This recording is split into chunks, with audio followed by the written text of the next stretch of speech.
Frindle, Chapter 9. Chess.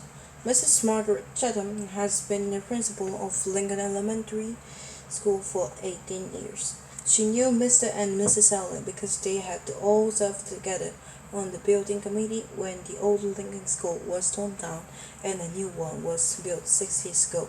When she telephoned on the afternoon of October 1st to set off the meeting, Mrs. Chatham had asked Nick to be there too. It was 6:30 when she knocked, and Nick opened the door.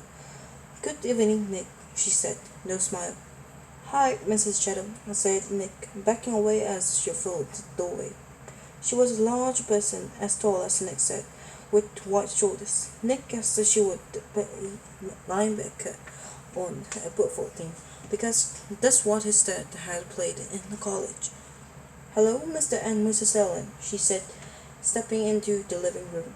She was wearing a long black raincoat with a red silk scarf tied loosely around her neck. She kept her coat on, but took off the scarf and tucked it into her left pocket. She shook hands stiffly with both of Nick's parents before sitting down on the chair to the left of the couch. Nick's mom and dad sat on the couch, and Nick sat on the rocking chair that faced Mrs. Chatham across the low coffee table. "This is not an easy visit for me. We are having some trouble at school, and it appears that Nick is in the middle of it." Then, while Nick's parents listened, Mrs. Chatham laid out the story as she saw it.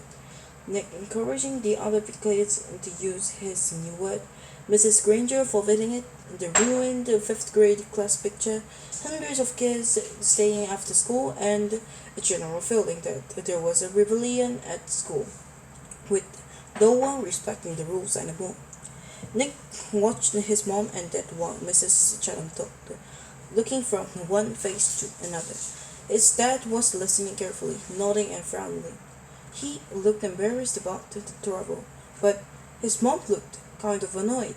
And when Mrs. Chatham finished the story, Nick's mom was the first one to speak. "But doesn't all this seem like a lot of fuss about something pretty silly?" Nick said quietly, but in his mind he shouted, "Hooray for Mom! Hooray for mothers everywhere!" His mom wasn't annoyed with him. She was annoyed with Mrs. Granger, maybe even annoyed with Miss Chatham. This was getting interesting. Mrs. Allen was still talking to the principal. "I mean, is there really any harm in the children making up a funny word and saying it? Does there have to be a rule that a word like this may not be used?" Mrs. Chatham sighed and said, "Yes, I suppose it doesn't seem silly, but Mrs. Granger thinks that is rather like keeping children from saying ain't. There have to be standards. That's why we have dictionaries, and really, the problem isn't so much the word itself, it's the lack of respect for authority." Mr. Allen said, "Mrs. Granger's right about that.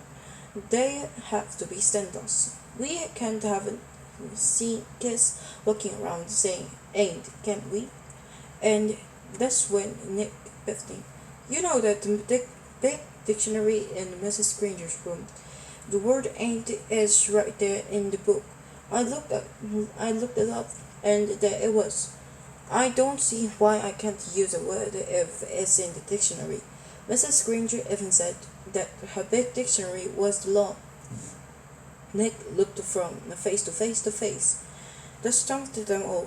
He had just launched a first-class grading.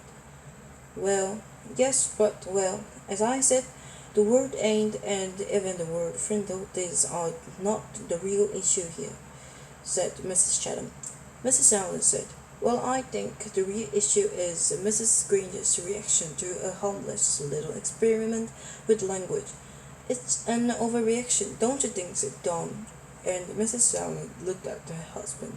It was Mr. Allen's turn to look from face to face to face. He was lost. "Yes, well, sure. I guess so. I mean, it's not like anybody's been hurt.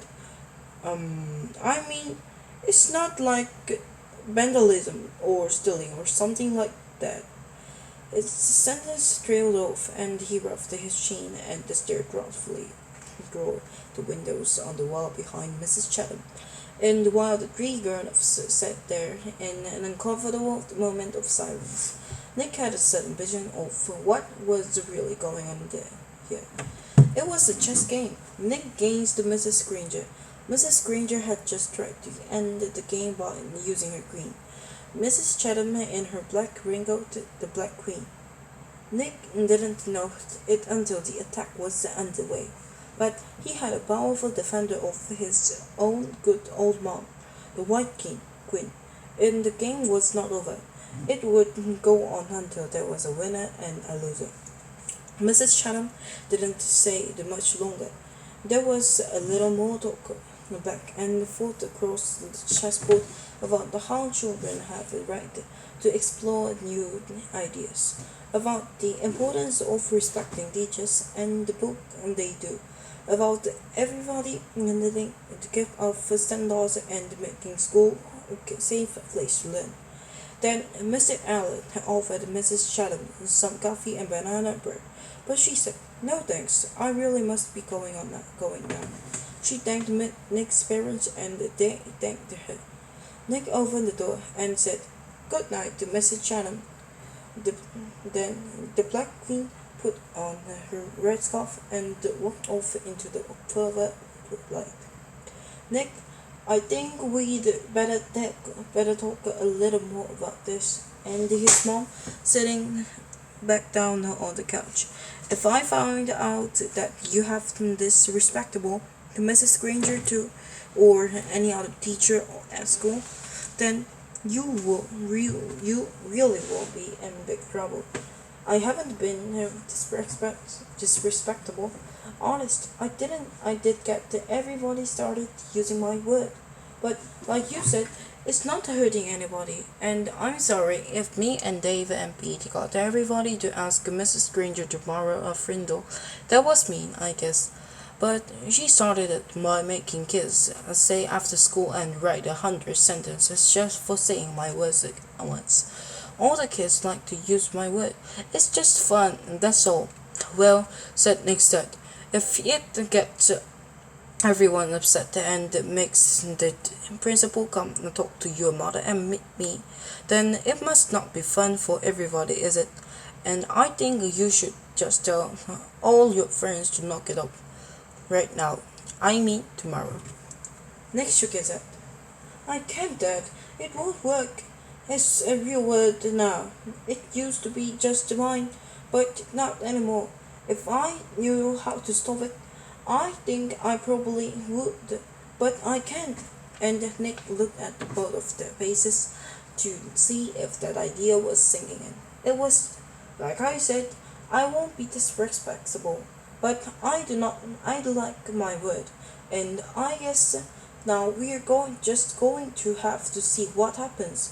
And the chessmen, Nick's king and queen, had to agree. The game would go on.